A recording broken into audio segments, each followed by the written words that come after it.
And I'm going to let you jump out there first. What do you think about the curse of comfort? What does that mean to you? Curse of comfort is one of those subtle, not roadblocks, but one of those subtle limitations that we don't care to acknowledge. I think we understand it. To say that we don't understand and we didn't realize that we were in this place, I think that's a cop out for me. I'll speak for me. This really ties in. A couple of the elements of the ebook is me dealing with my expectations of my children that I haven't set. They tried to count me out. I'ma gon' count me in. Fill up my bank account.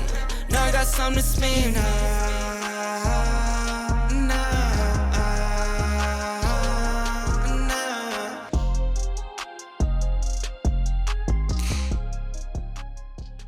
See, we all the way live.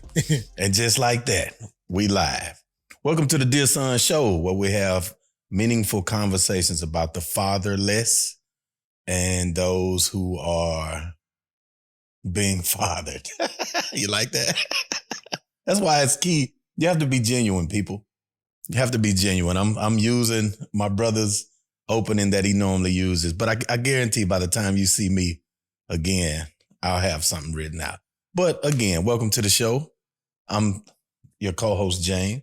I'm the other co-host, D. Johns. What's good, family? No, not too much, man. We're getting ready for the end of this phase that we're getting ready for this hot summer. Yep. Not to date us too much, but everybody knows summer on the way. Summer is on the way, man.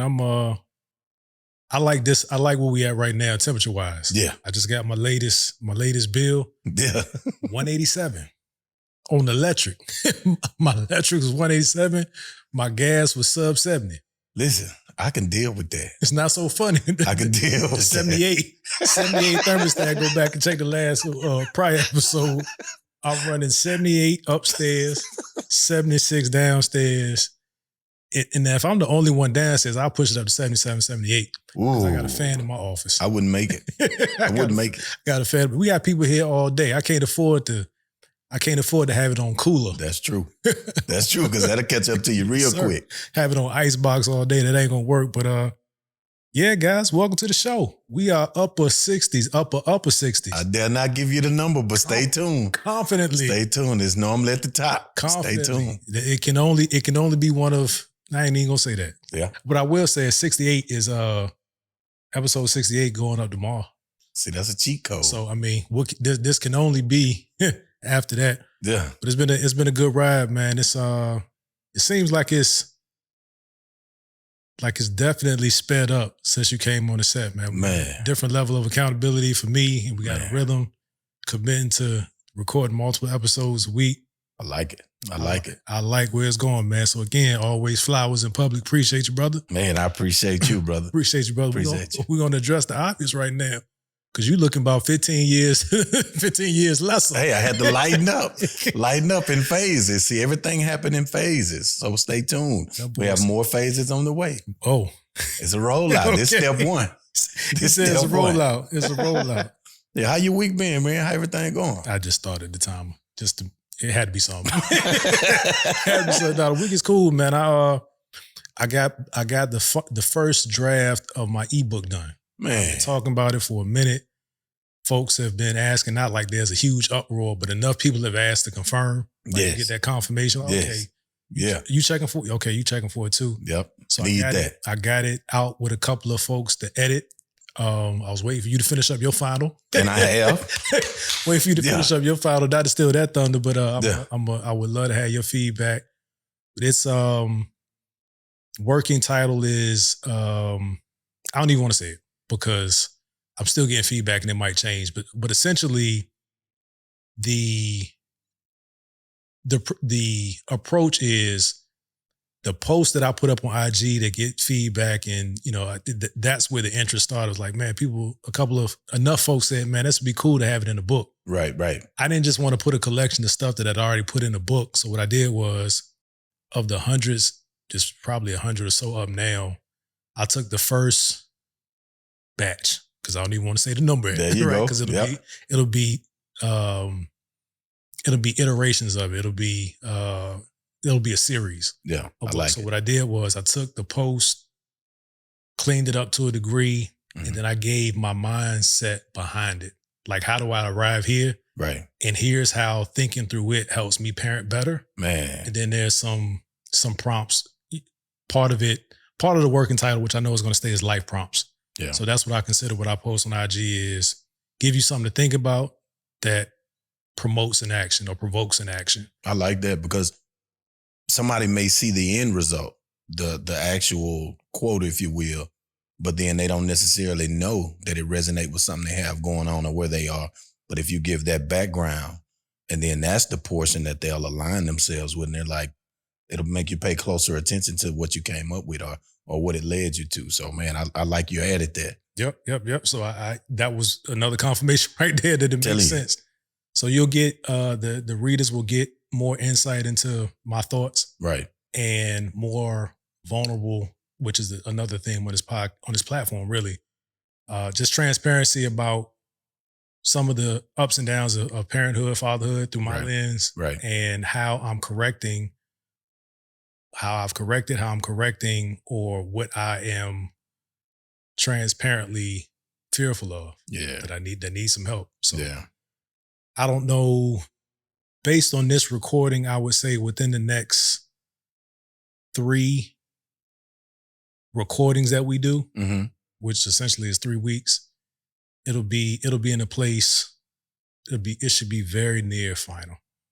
Very near. Yeah, I hear that. So loud in public. I like it. Yeah, it'll be available it'll be available for support. People Absolutely. ask how you can support. You know, I'm terrible at asking for money and donations. I like to exchange value. I think we do provide a lot of value through our conversations, but it's just something about me, man. I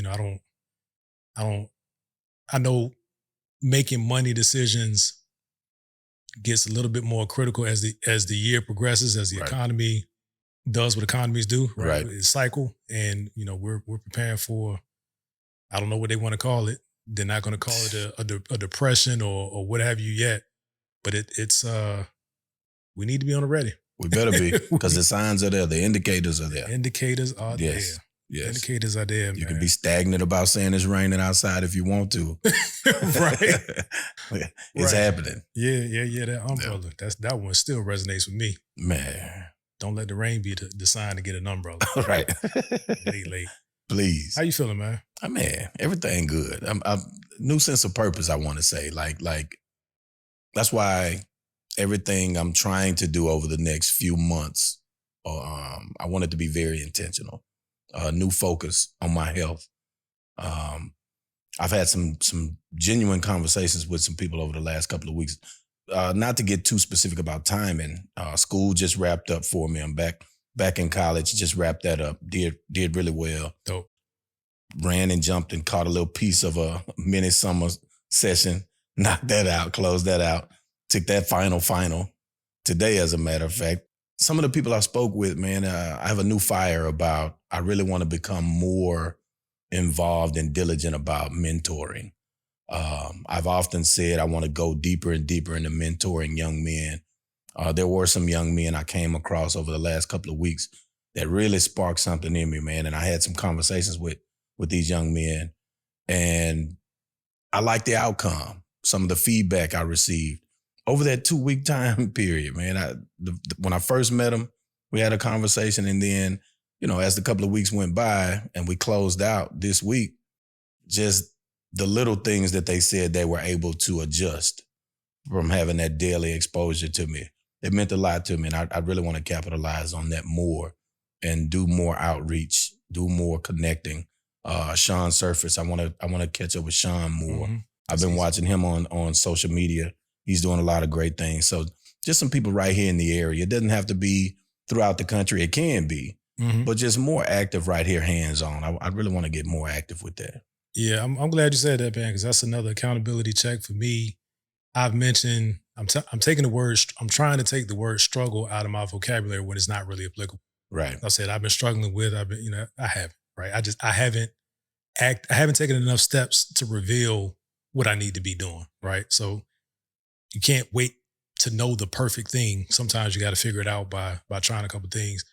But what I've made a challenge is what is my target here? Right. We've had a conversation. I may have said it on this platform before, but it's cool to have the followers from everywhere. Mm-hmm. Not that we have a crazy amount, but it's growing steadily. Right. But if your neighborhood doesn't know what you do, how valid is your purpose? Absolutely. Right? Not maybe valid is not the right word, but Effective, how maybe. effective? That's the Effective. perfect word. How effective is your purpose? So Yeah. Grand Prairie, well, the whole DFW really is. Grand Prairie would be enough It if really we had would. enough attention Right. right here where we are. Grand Prairie, Mansfield, Arlington. and I'm just thinking like Dallas. Like when you say DFW, that's the metro, right? Right. We're adjacent, we're connected to it, but there's a lot of focus there already. Absolutely. If we just held down, if we were that movement locally, I think there's a real opportunity to catapult, to be effective, to reach the audience, Right. and for it to grow, right? So if you're not growing at home, that's something that I'm focusing on as well. I actually had a call today with somebody expressing interest through seeing what we post. Guy in Florida, and I won't say too much, connected to a name that everybody would know. Absolutely. Right. Absolutely. And it's not about that. He just reached out and said, "Hey, I see what you're doing. I'm in that same industry, if you will, or had that same kind of purpose or goals. And I think we can align on some things." We had a conversation today. I was like, this is orchestrated. Right. This wasn't a reach, because I've had people reach out where it just doesn't, it's not what this platform is. Right. Right. At whatever level of following or influence that we have, it's not about the look. Right. Right. So I look forward to that mutual accountability to ensure that the summer looks different. Absolutely. Absolutely. By the time we pushing back into the school year, some things will be changed. Things should look a lot different. Yeah. Yeah. Man, let's get into the getting to it, man. What we got on this particular episode. As usual, without design, a lot of the conversations we just had really tie into today's topic, believe it or not. Unplanned. It every time. So today's topic right now, in the moment, is the curse of comfort. The curse of the comfort. The curse of comfort. Because often we can get in a place where everything just feel right. Yeah. Everything just feel good. So I'm going to stop right there before I go too far. And I'm going to let you jump out there first. What do you think about the curse of comfort? What does that mean to you? Curse of comfort is one of those subtle, not roadblocks, but one of those subtle limitations that we don't care to acknowledge. I think we understand it. To say that we don't understand, and we didn't realize that we were in this place, I think that's a cop-out. For me, I'll speak for me. Right. Not speaking for you or any other man, because I haven't spoken to all men about this. Right. But for me, this really ties in.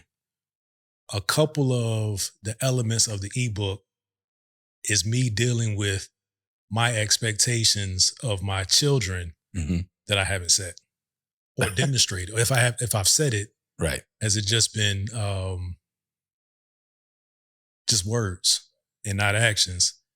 So this is a good call to the carpet for me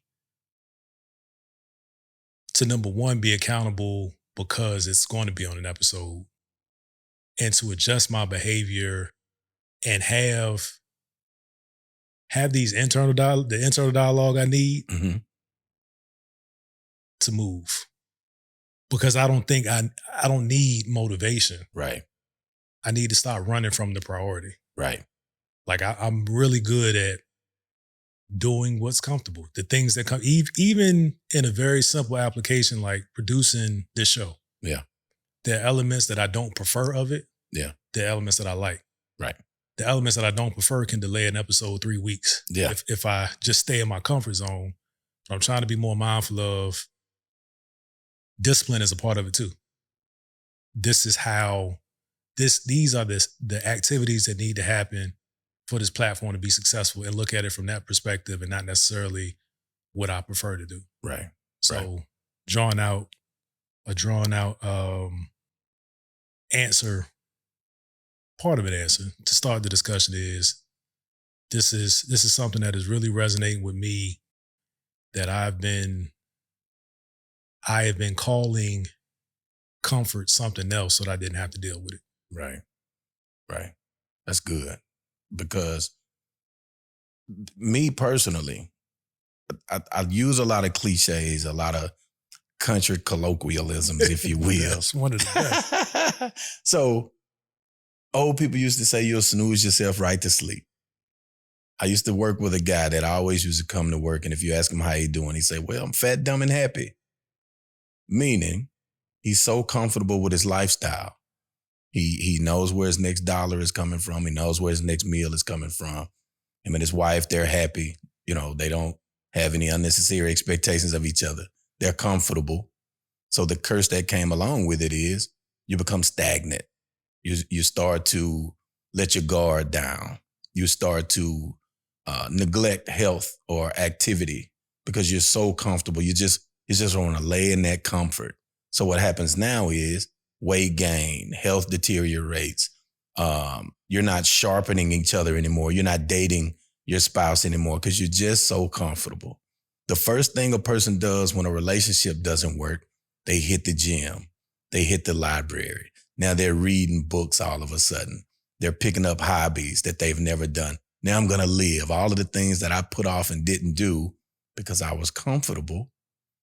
I didn't want to squeeze and alter my schedule to make time to go do these things because I'm so comfortable at home. I just want to go home and get into my routine, my zone, whatever that is, walk in the door, put the day down at the door, and whatever the next thing is, if it's go fix a drink, go turn on the television, go sit in front of a book, whatever your thing is, it's routine. I'm not saying it's something wrong with having a routine, but you can get so comfortable that you're no longer advancing in life. You're no longer pushing yourself. And I'm guilty of that.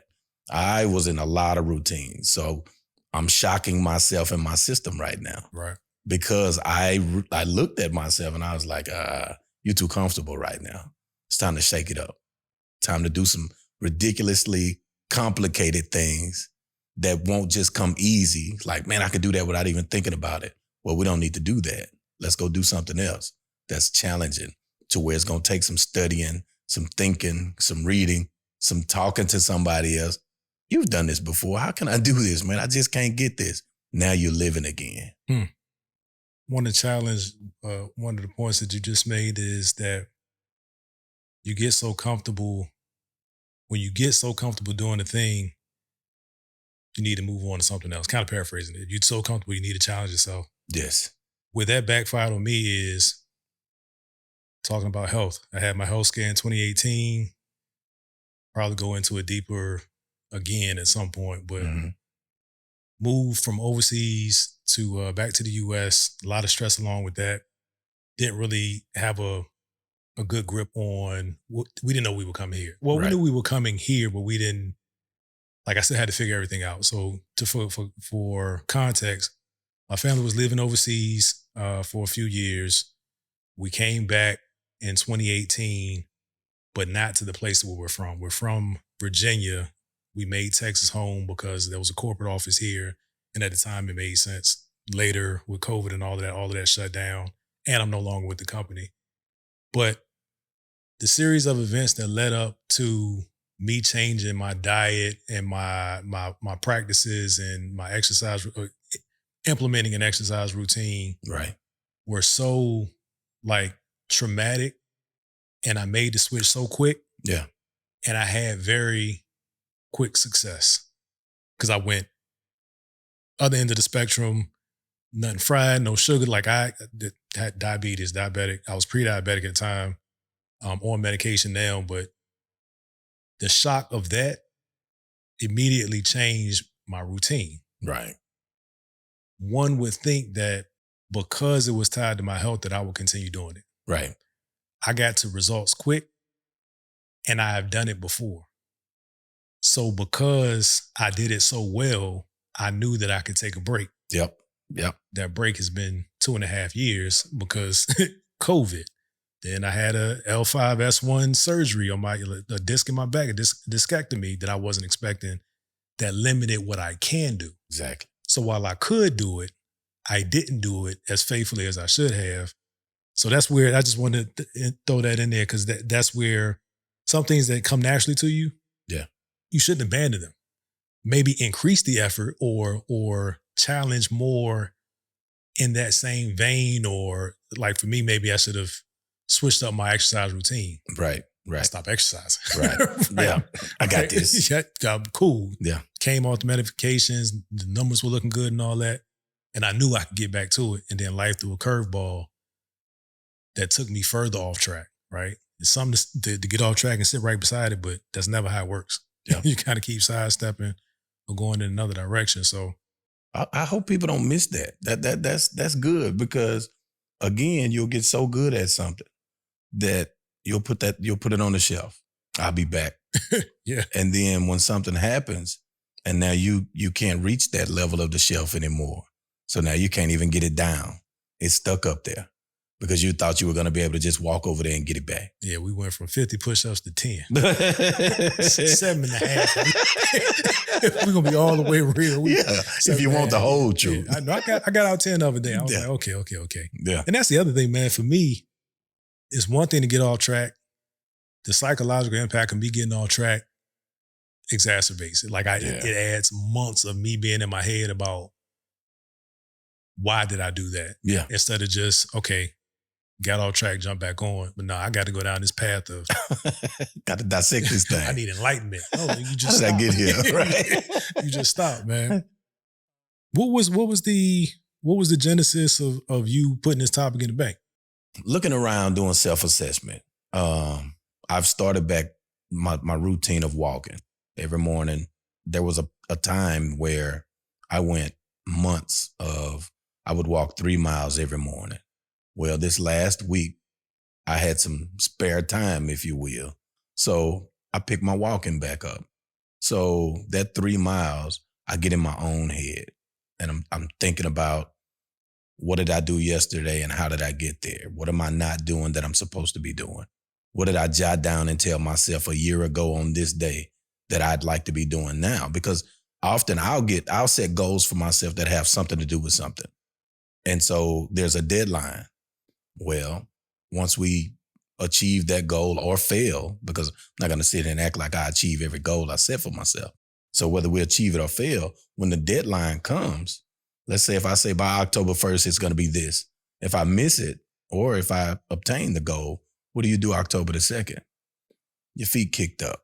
So let's say if it's a health or fitness goal, and you're like, by October the 1st, I'm going to feel this way, do this. This is going to be my weight. This is going to be my health numbers. I got a doctor's appointment coming up. I'll show them. Not going to put me on medications or do this. And then you show up for that doctor's appointment and you quote unquote pass with flying colors. Then on the 2nd, you celebrate with some fried fish and chocolate cake. You see what I'm saying? The very things that he told you about 3 months ago. Like, hey, you come back in here like this, we changing some things. Yep. So you show up now and they congratulate you, they high fiving. And then the next day, 24 hours later, you crash because I personally didn't address it as a lifestyle change. It's a challenge. Challenge myself to the end. So now the new challenge, the new assessment is to avoid that comfort. Yeah. Is to set the goal, maintain the lifestyle. So if that's what you can do in spurts, what does it look like on a day-to-day? You know, some of the research that my wife is doing right now about processed foods and bad. It's terrifying. It's bad. And I try not to, I tell you, you know how you say, oh, I'm not asking God to remove that because he really gonna take it from me. Take my pantry. Hold up. Hold up. So that's the problem. So that's what I'm dealing with. So that sparked a lot of, as I looked around myself, a lot of my bad habits and failures are built around comfort right now. Yeah. Everything's so comfortable in certain areas that I'm not pushing myself. So the fear that I have is there's an expiration on comfort. There's an expiration. You can buy the best, most comfortable mattress in the market. one day it's going to be a piece of trash. Life is the same way. I can sit here right now and be as comfortable as I want to be. That house going to get old. Those vehicles are going to get old. That relationship, if you don't work at it and build at it, is going to get old. This body is going to get old. It's all shutting down on me. What am I going to do to fix that? What am I going to do to address that and renew that thing? Yeah. Because if you don't renew it, you're in trouble. That's one of the dangers of making appointments to better your life. Oh. So, may have said it before, but it's like Sunday, I'm going to start eating better. Yeah. From the point that you say that until Saturday night, what do? Crashing, You trying to get double it down. in. Yep. You double down on everything. Eat all the foolishness. Everything that you're going to give up on Sunday. So you make it a point to tax your body more before you try to fix it. Yeah. Just do the thing. Yeah. And I know it's not easier said than done because I've done it. It's a comfort thing. It is. Right? As long as you know that there's a window where you can still stay who you are, just a little bit more. Right. Right. And you, like you say, you double down and you crash. That gets that's dangerous because it puts you in a worse position than you were when you actually made the declaration, which could be off-putting, right? Right. If the scale said, man, I'm 250, Monday, I'm going to start getting back at it.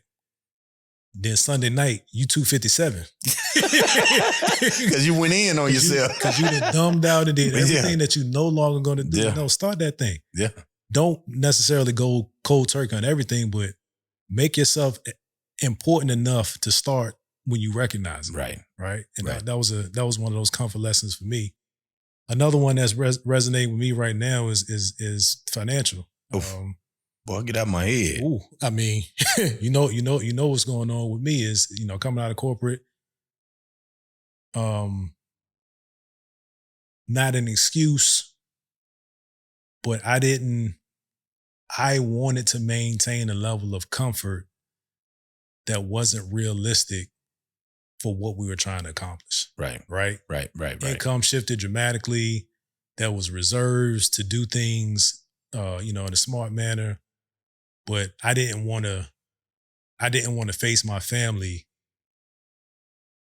telling them that we have to live different. Right. Like, we got to cut this out. We can't. I looked at it as a very negative, what we can't do, instead of, immediately making it a teaching opportunity of, this is the lifestyle we're going to shift to. Right. Right. And here's why it's important. And here's the points that we can celebrate when we hit these milestones. I didn't do that. So that brought on another level of stress of, man. Now we got to make now it's really got to be different when it could have been, a little bit more of a seamless transition or a gradual shift. Right. So wanting to hold on to comfort of wanting to hold on to comforts of other people or maintain comfort for other people, I think is a danger as well, especially as a leader of a family. I mean, it's we're not in a dire situation, but it's like, man, I missed a couple of opportunities to increase our financial awareness, to show them a very important lesson, and to be more disciplined because, it was like me. I'm still, I still can do this. Right. I still can keep this habit. I still can keep this habit. Absolutely. And it's gonna be a heck of a story on the other side, but just that like pride and comfort kind of go hand in hand. They do. Especially for men. Yeah. They really do. Because you'll find yourself, if you have to adjust that comfort, especially for your family, more so than yourself. If we have to adjust, we can adjust in private and quietly, and no one knows. Whereas if our family has to make an adjustment, then that comfort, once that comfort is altered, like you say, in the man world, we typically take an ego hit. Yep. I feel like, I'm not doing my job. I'm missing a step. I'm falling short. And it could be a half step, half an octave. But in our mind, man, we just went from the highest note to the lowest. You understand? So that's a good thing a little bit. And the reason I say is if it's used in a healthy way. Yeah. You use it as a driving force as opposed to condemning yourself. And I've seen both. I've done both. Yeah. I've had milestones that changed on me, and I didn't accept it well. I didn't receive it well. I didn't allow it to push and motivate me. I kind of got down on myself about decisions I made because I saw it coming. I saw me headed down that road, and I didn't veer off. I kept going. So I've seen it. Well, the other good thing is everything is fixable. So like you said about the financial thing, financial comfort sometimes is a myth because we'll convince ourselves that we good. Oh, the standards. If you talk to 5 different advisors, you'll get 5 different stories about how you should proceed or what's comfortable or what's success. If you have this and invest in this and have this and long-term this, oh no, you need to do short-term and mobile and jump and pull. It's more than one way to skin a cat. Yeah, you know what I mean? So here lately, again, I'm walking my 3 miles, walk up on one of our neighbors. You know who he is. So we're talking.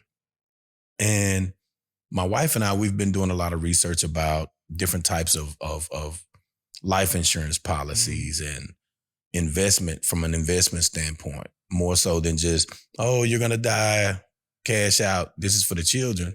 Whereas there's investment opportunities. Whole life variable. Right. Universal. It's a lot of markets and products out there that we're just ignorant on as a people. Mm-hmm. So we've been doing a lot of research on that lately. Walk right up on this guy out of nowhere. He just started talking about it. He was like, hey, you need to look at this. Look at this. I'm doing this. I'm doing this. He had no idea we were working on that. Right. So again, the comforts of this is the rule of thumb that's out there on the internet. I read a couple of books about it.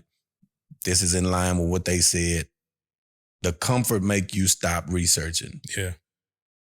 What if that's Monday? Some new information comes out the following Monday, but because you're so comfortable with the information you found, it made you pat yourself on the back that you missed this new information. The trend just changed.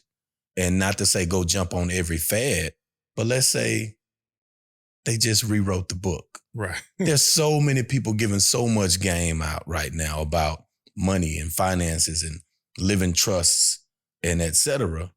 What do you think is going to eventually happen? Don't have a revocable trust, people. Right.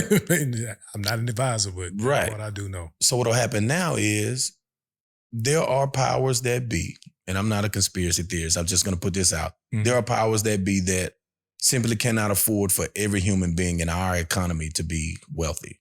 It's not in their best interest. The United States wasn't set up like that. It wasn't set up that way. So now, if this information starts to spread and actually goes viral and everybody's doing the right thing financially, the rules are going to change. Yeah. That's just inevitable. That's what will happen.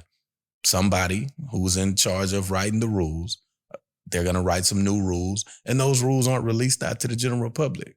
They're handed out. Here's where we're going. By the time everybody knows we're right down another path, your time is really interesting because at the time of this recording, there's a lot of content around scammers. Yes.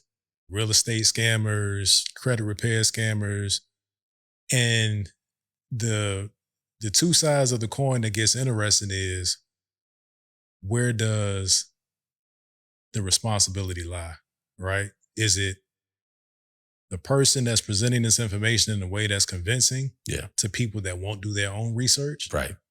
Or the people that are investing without doing their research, right? Everybody's looking for a scapegoat in this scenario.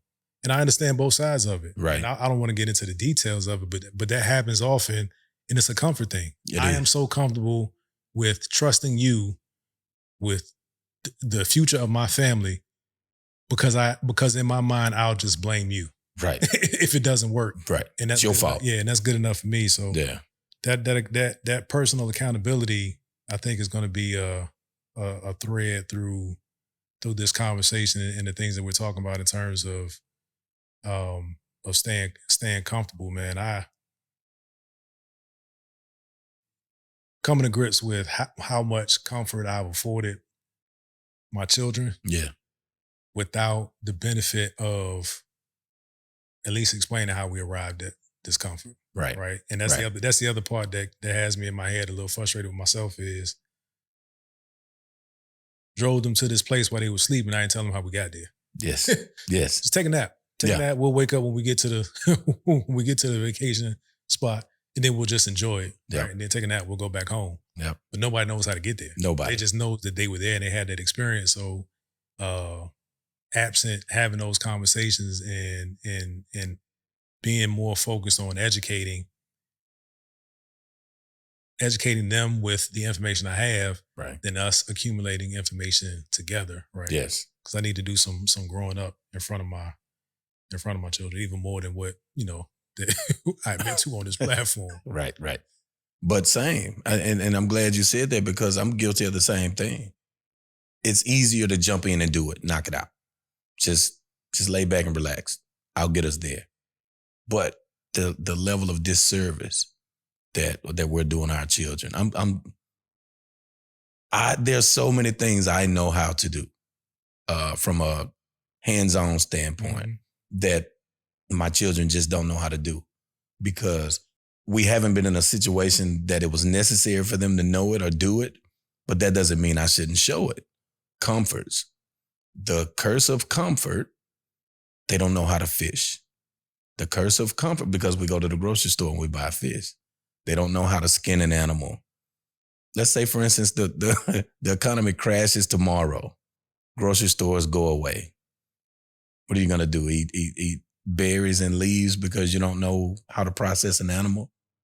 Things like that. And that's extreme, but it's real. That's a real thing. Even the berries and leaves, like how do you produce those? What's poisonous? Yeah. How do you prepare it? How do you gather it? Right. They don't know the first thing about it because we take for granted some of the things we know. And then when they show that they don't have that information, it's funny, but it's also sad at the same time. We'll laugh at children. There's things on the internet where they'll put a rotary phone in front of the children. What is this? How do you use it? They don't have a clue. Right. I don't know what this is. Cassette tape. Yeah.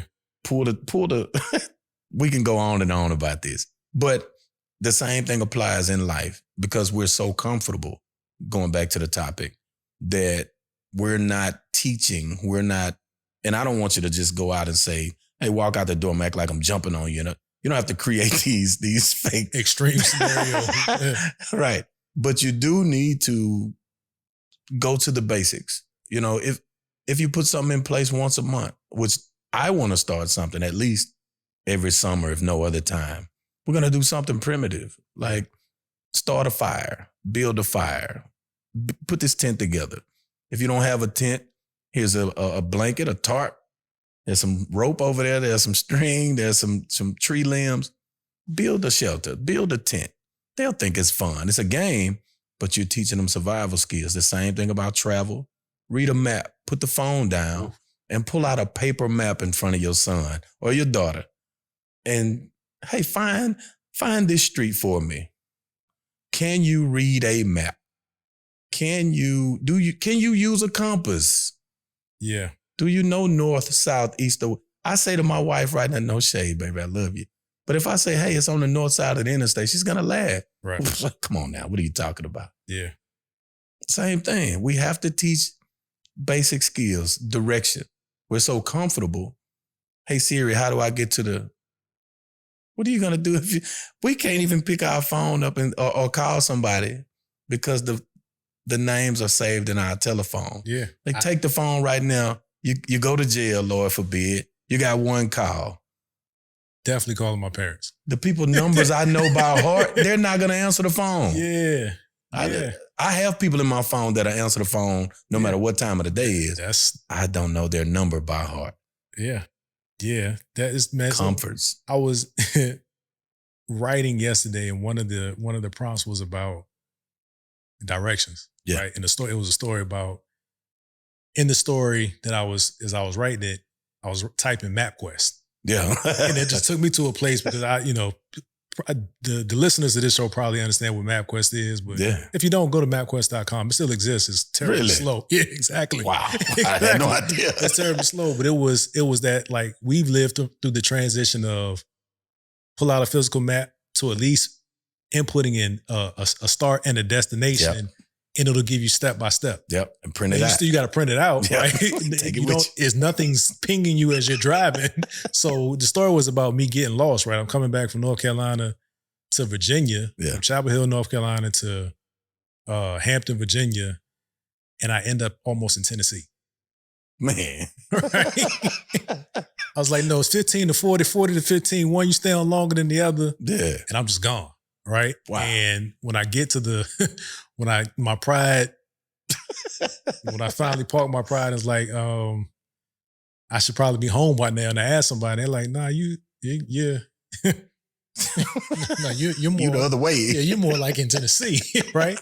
And the other crazy thing about that was the person locally, when I stopped, couldn't tell me how to get to where I wanted to go. Wow. Because that's not somewhere that they go. It's not in my mix. It's not somewhere they go. It's not in my mix. So being able, I mean, that was Wow. nothing's coincidental. Yeah.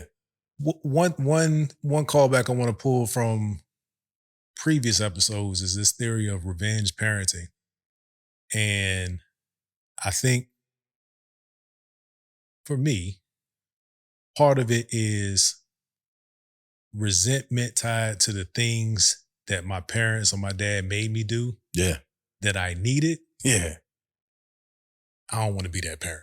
You know what I'm saying? Like I don't want to be that parent. And then I'm mad because they don't know how to start a fire or empty the bag, put the bagger on the on the lawnmower. Oh, you know what I mean? Man. Or just things that are naturally like there's no way that the house can exist in any kind of condition when I was growing up. Right. It's not happening. It's not a conversation, it's a monologue and it happens once. And I mean one time. I have a 17-year-old son and I cut my own grass. That wasn't happening at my house. I'm gonna step ahead of you this summer. Because Donovan getting out there. Yeah. My boy. Donovan getting out there. This but again, year. It was me because it was the frustration of grass needs to be cut. If I say go cut the grass, now I know I didn't teach him how to do it. So it's easier for me to knock it out. Just make this a 30-minute deal versus a 2-hour deal. And me being frustrated because you don't know how to keep the lines and you're messing my lines. I got over myself. But I think that's part of it, man, is like revenge parenting. Revenge parenting is never good, but it's like it's the reverse. Right. It also happens when things that should have happened to you in your childhood happened, but you didn't like it. You didn't like it. Because you were a child. And you process it as a child and you're still processing it as a child now that you're an adult with your children.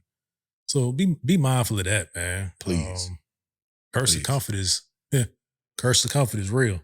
And it's a never going. What they say, ever turning wheel. I'm an ever turning wheel. Friends of distinction. I'm an old soul for real. So be mindful. Don't spoil these kids to death. Don't spoil yourself to death. Yeah.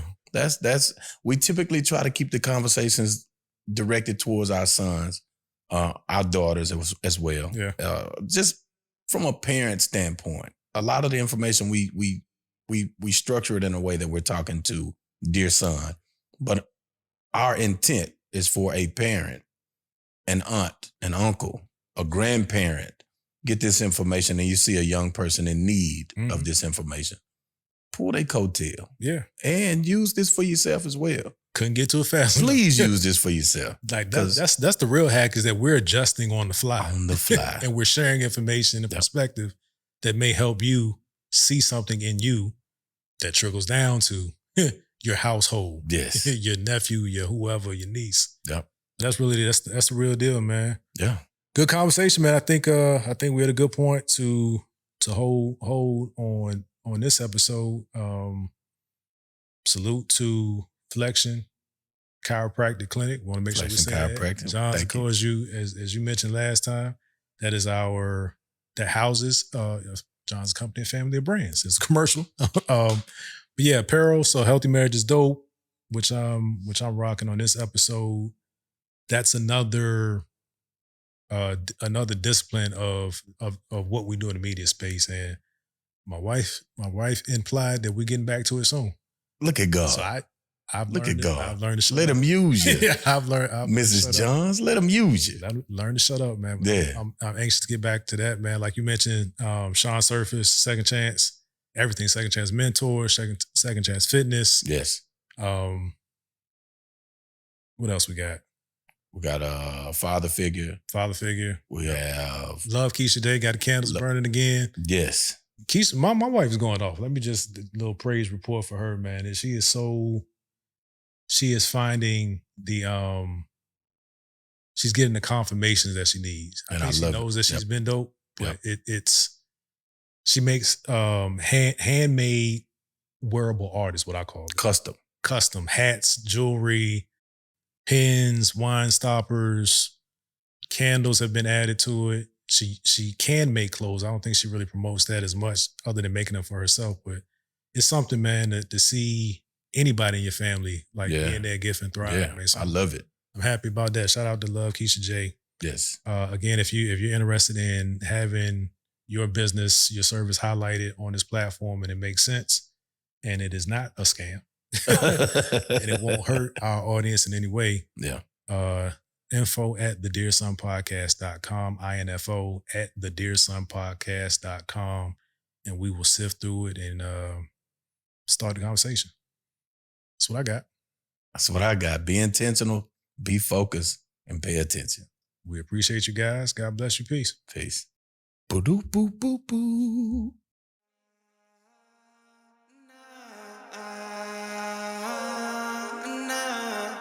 They tried to count me out, I'ma gon' count me in. Fill up my bank account, now I got something to spend.